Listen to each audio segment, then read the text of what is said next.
कैसे भोले बाबा के चरणों में बार बार नमन करना चाहिए। बोले कि नारायण भगवान की। अब जिसके मन में कटुता रह जाए, दक्ष प्रजापति बन गए, पूरे ब्रह्मांड में उनका राजपाट चलने लग गया। लेकिन जब भगवान की कृपा हो और ये धारण कर लिया जाए मुझे परमात्मा को पाना है। मैं बता रहा था ना कल, भगवान को सहज भाव से भी पाया जाता है। जिस भाव से आप भगवान को चाहोगे वैसे भगवान आपको प्राप्त हो जाएंगे,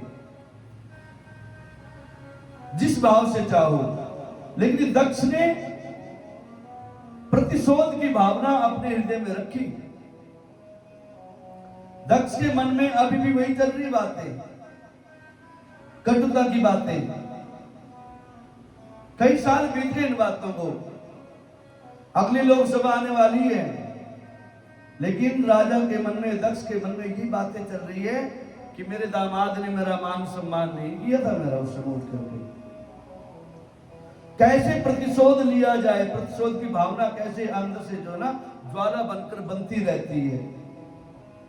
मन में कटुता हो ना थोड़ी सी, तुरंत सामने आ जाओ, बात कर लो, नहीं तो घाव गहरा हो जाएगा, दुख बढ़ता जाएगा और एक समय ऐसा आएगा दवाई भी काम नहीं आएगी। ये ऐसा घाव है। दो प्रकार के मच्छर होते जीव के, काटते हैं। एक होता है मच्छर, एक होता है मत्सर। मच्छर तो बाहर से काट लेता है, गुड नाइट लगा दी, धुएं वाली लगा ली, लिक्विड आरोमास लगा ली, तो उससे भाग जाएगा। और जो अंदर यहाँ मच्छर बैठ जाता है ना, मत्सर जिसे कहते हैं, उसकी दवाई तो जो है ना बड़ा मुश्किल है फिर। इसलिए अंदर वो मत्सर बैठे ना, उससे पहले ही जो ना हरि नाम का सुमिरन करने लग जाए करो बस। वो अंदर जब जगह बना लेगा तो ना तो भगवान के नाम को अंदर उतरने देगा, ना अंदर से बाहर जाने देगा। रात दिन ही टेंशन रहेगी, ओहो उसने ऐसे क्यों किया, कैसे किया, कितना किया होगा। आपने कुछ नहीं किया, दूसरे ने क्यों किया। ये मच्छर है एक बड़ा, जो काटता रहता है रात दिन।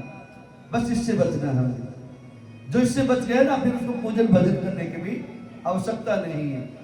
दक्ष प्रजापति के हृदय में वह मत्सर चल रहा था, और वो जब ही दूर होगा जब जिसका जल रहा है, जिसके लिए तड़प लग रही है, वो सामने आए। अब दक्ष प्रजापति ने मेरे महादेव की कृपा से जो है ना, बदले की भावना से कनखल के अंदर, हरिद्वार की भूमि के अंदर यज्ञ का आयोजन किया। सभी देव देवताओं को बुलाया, निमंत्रण कार्ड दिए।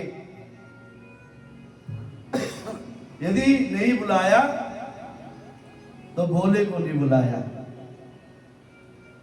माता पार्वती को पता लग गया, कैलाश पर्वत पे ब्रह्मलोक से, ऋषि लोक से, पितृलोक से जो ना बड़े बड़े रथ आ रहे हैं, पालके आ रही हैं, ढोल नगाड़े बजते हुए आ रहे हैं, सब जय जय जयकार करते आ रहे हैं। माता पार्वती ऊपर उठ कर देखती है, ये जा कहां रहे हैं।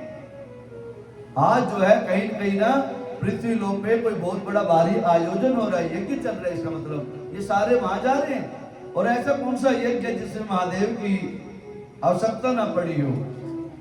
माता पार्वती से रहा नहीं गया, यही समय था।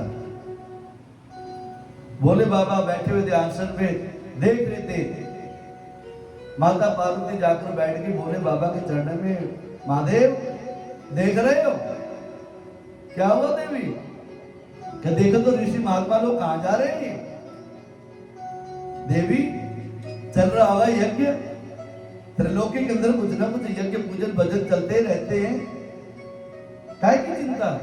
नहीं महाराज, क्यों कह रहे, अभी अभी थोड़ी देर पहले नारद जी आए थे, संत महात्मा आए थे, और वो कह रहे थे माता आपके पिता दक्ष प्रजापति ने बहुत भारी यज्ञ का आयोजन किया है, उसी में आनंद लेने के लिए हम सब जा रहे हैं।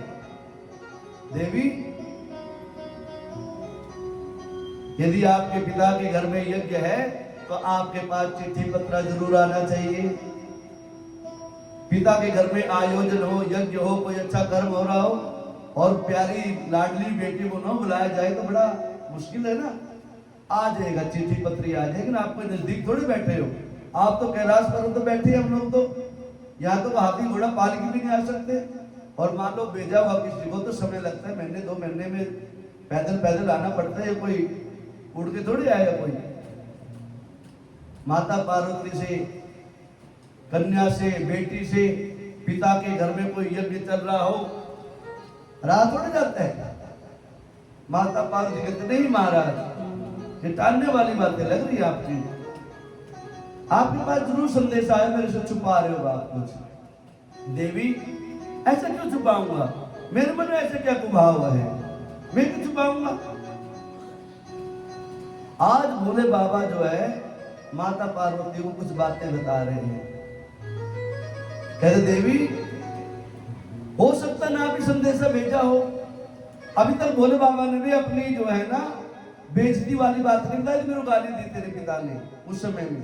आज बता रहे हैं देवी हो सकता है तेरे पिता ने, मेरे ससुर ने शायद चिट्ठी पत्री ना भेजी हो।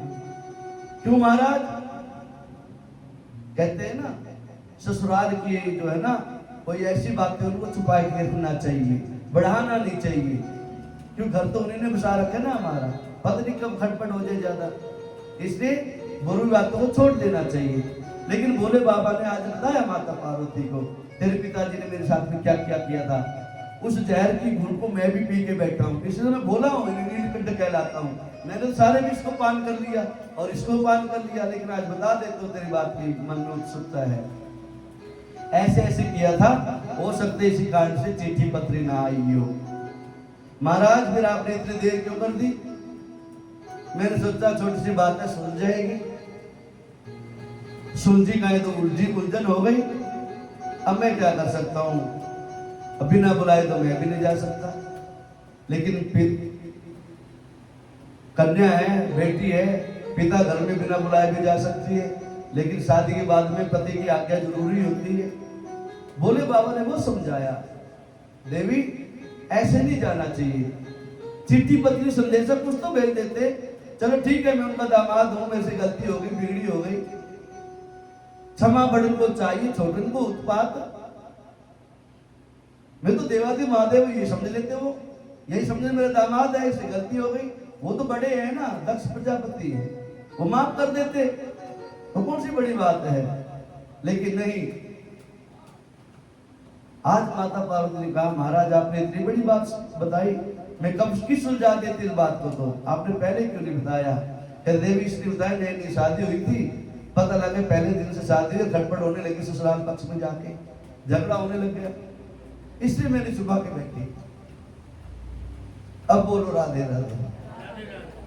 अब माता पार्वती का आंसू आ गए, महाराज इतनी बड़ी गलती हो गई मेरे पिता से, और आपने भी इस बात को छुपा के बैठे।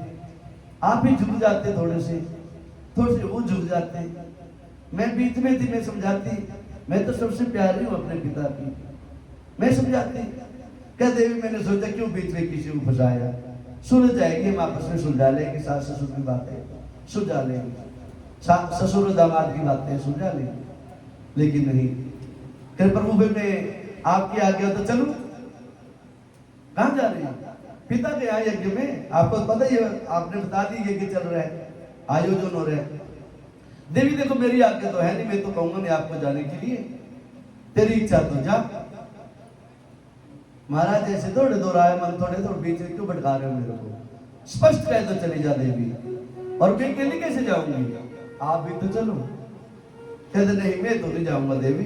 और कहते ही भोले बाबा ने समाधि लगाई, आंख बंद करके बैठ गए। माता पार्वती चलती है, बोरिया बिस्तर उठा के गेट से बाहर निकलती है। कहता अच्छा भोले बाबा मैं जा रही हूँ। भोले बाबा आंख बंद करके बैठे थे कि जा देवी जा। भोले बाबा ने आज विसरा दी बात अपनी उनको। आज भोले बाबा छोड़ बैठे। अमर कथा सुनाई थी, उस अमर कथा का भी एक कारण था। एक बार वहां बिसराया था भोले बाबा ने, जब माता पार्वती ने भोले बाबा की बात नहीं मानी थी कि मेरा गुरु भी कोई है, मेरा भी परमात्मा कोई है।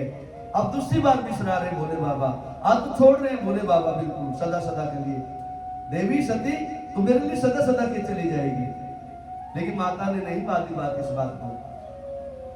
अब भोले बाबा ने आंख बंद कर ली, भोले माता पार्वती थोड़ी सी निकल गई दूर, फिर वहां से वापस आई। पति की आज्ञा बगैर तो जाना नहीं चाहिए ना, शायद एक बार और मना लूं पति को, शायद चल पड़े साथ में। वापिस आ गई, फिर हाथ लगाया भोले बाबा के चरण में, बोले आंख तो खोल थोड़ा देखो तो, चलो ना क्या बिगड़ जाएगा। तो त्रिलोकी के नाथ तो तुम सबको देते हो, क्षमादान देते हो, चलो उनको भी दे देना।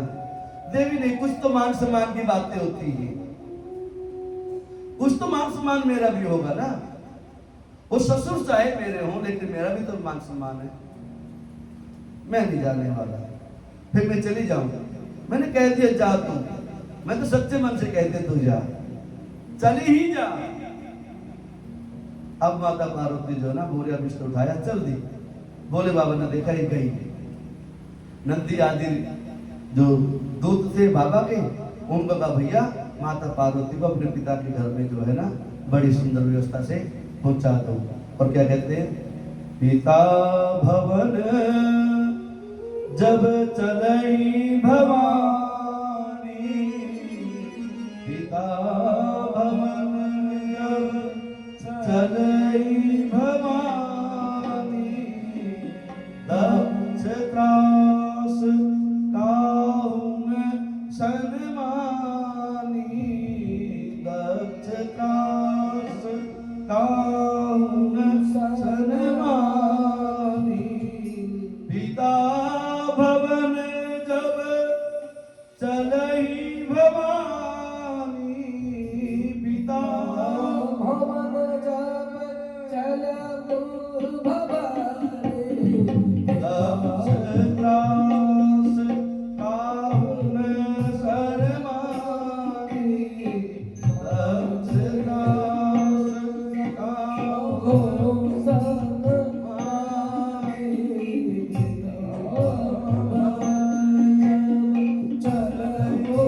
भवानी,